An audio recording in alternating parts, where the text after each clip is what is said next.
So welcome to the part 6 of the Mystifying Diabetes Myth-Busting series. Well, in this episode, we explore one of the most talked about, the tastiest topic in diabetes care, and that's fruits. The question is fruit really off limits for people with diabetes?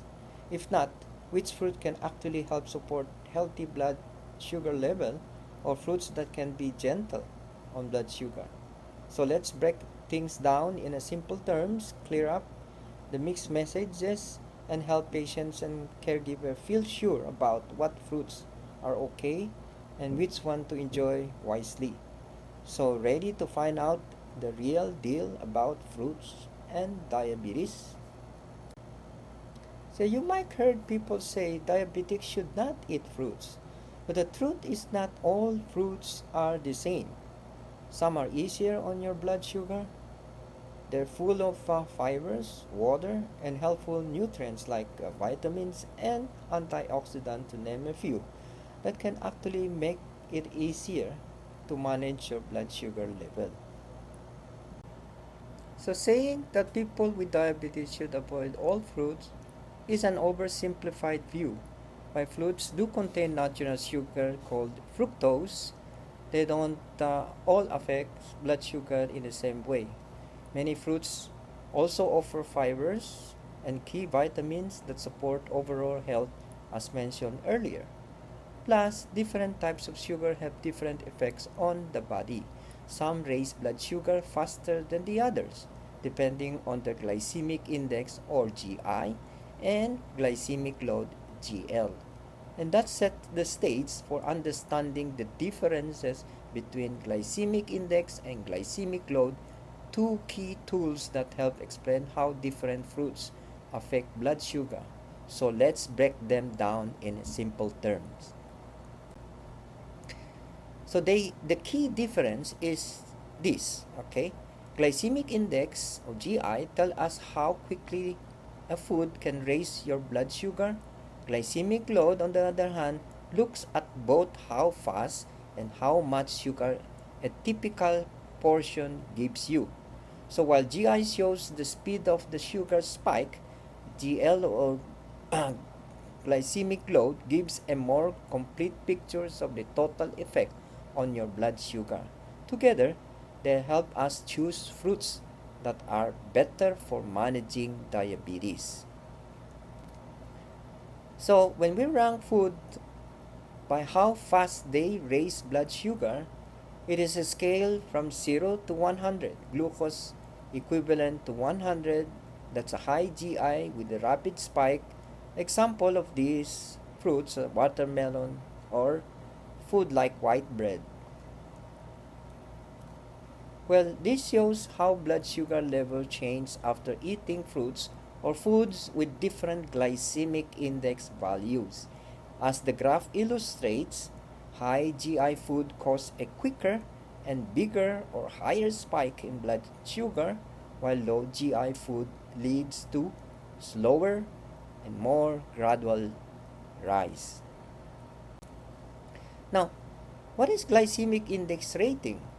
Well, you can rate it as good, bad, and risky or worse. Low GI with 55 or below are considered good or glucose friendly. These foods raise sugar slowly and gently. Examples are apple, lentils, non-starchy full vegetables. Medium GI with a range of 56 to 69 considered bad and should be used with care. They cause a moderate rise in blood sugar, okay in small portion, and when paired with fibers or protein. And finally, the worst is high GI with a 70 and above score. Risky for sugar spikes. This food raise blood sugar quickly, best to limit or balance with low GI food. So, what is glycemic load? Okay. Well, glycemic load is a measure of how a given food impacts blood sugar level, and it is closely related to another concept which we already mentioned, glycemic index. While GI is a measure of how quickly a given food is converted into glucose and is expressed on a scale of 1 to 100, with 100 being the most rapid conversion. GI takes this one step further, taking into account not only the speed of glucose conversion but also the amount of carbohydrates contained in a given food. So to calculate GL or glycemic load, the following formula is used. GL is equivalent to GI times amount of available carbohydrates per serving divided by 100. The result of this calculation is then expressed in terms of grams of carbohydrates per serving. GL focuses on portion size and carb density, not just ranking. For example, take a slice of white bread with a glycemic index of 70 and 15 grams of carbohydrates. To calculate its glycemic load, you multiply 70 by 15, then divide by 100, resulting to a glycemic load of 10.5. But the question is, what is 10.5 grams of glycemic load? Well, glycemic load values ranges from 0 to 100 and can be classified as follows. Low GL is 0 to 10, moderate GL is 11 to 19, and high 20 and above. Now, to make some simple analogy between GI and GL, just like a speed versus cargo, the delivery truck analogy, GI is the speed of the delivery truck and how fast sugar gets into your bloodstream. GL, on the other hand, or glycemic load, is the amount of cargo, how much sugar is actually delivered. Even if the truck is fast, high GI, if it's carrying a light load, low carbs, the total sugar impact of glycemic load is still small. So, meaning fast truck, light load is equivalent to low impact. Now, as mentioned, fruits contain natural sugar, but they also offer fibers, vitamins, and antioxidants that support overall health. Not all fruits, therefore, raise blood sugar the same way. Again, low GI options like berries, apples, and oranges are gentler on glucose levels. With smart choices and proper portion, fruit can absolutely fit into a balanced diabetes meal plan.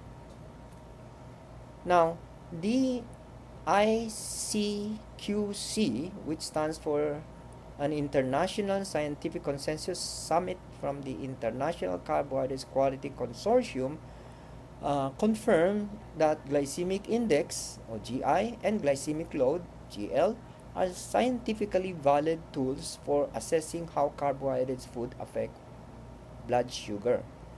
GL, or glycemic load, is especially useful because it considered both the quality and quantity of carbs, offering a more accurate picture of the food's real impact.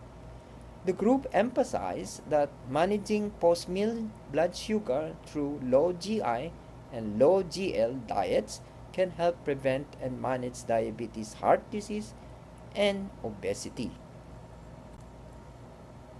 So these are some of the example of they may have same fruits but they have different impact.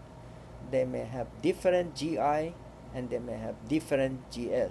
That is why GI and GL matter much. Okay, on your right, these are the fruits that are considered to have low glycemic index.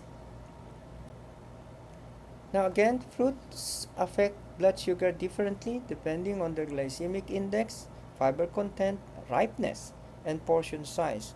Low GI fruits like berries and apples raise sugar slowly, while high GI ones like ripe bananas spike it faster. Whole fruits are better than juice or dried version because they contain fibers. Eating fruits with protein or healthy fat can also help control sugar spikes. Here are some examples of glycemic index values for fruits and other foods. So the key insight is that fruit isn't the enemy. Poor choices and portion are. With the small selection and balance, fruit can support nutrition, fibers intake, and even blood sugar control. Here is the local vernacular slides with the same fruits but different effects on blood sugars. Parehong prutas, pagkaibang epekto like pakwan, mga berries, manga, saging, chico, and others with a different GI and GL values. Now, the practical tips how to eat fruit safely. Number one, watch portion sizes. Number two, choose fiber-rich fruits. Three, avoid fruit juices and dried fruits. And number four, use glycemic load as your guide, not fear. So in summary, it is not just about how fast sugar spike, that's GI, but how much sugar your body absorbs, that's GL or glycemic load. Grasping both concepts empower us to make wiser, more confident fruit decision for effective diabetes management. Fruits isn't off limits. It's about choosing wisely and eating smart. In Tagalog, hindi bawal lang prutas. Pumili lang ng may mababang GI at GL at kainin sa tamang dami. In other words, the bottom line is that it is not about avoiding it, but choosing the right kinds and portion. And with that note, thank you for sticking with me. Until next time.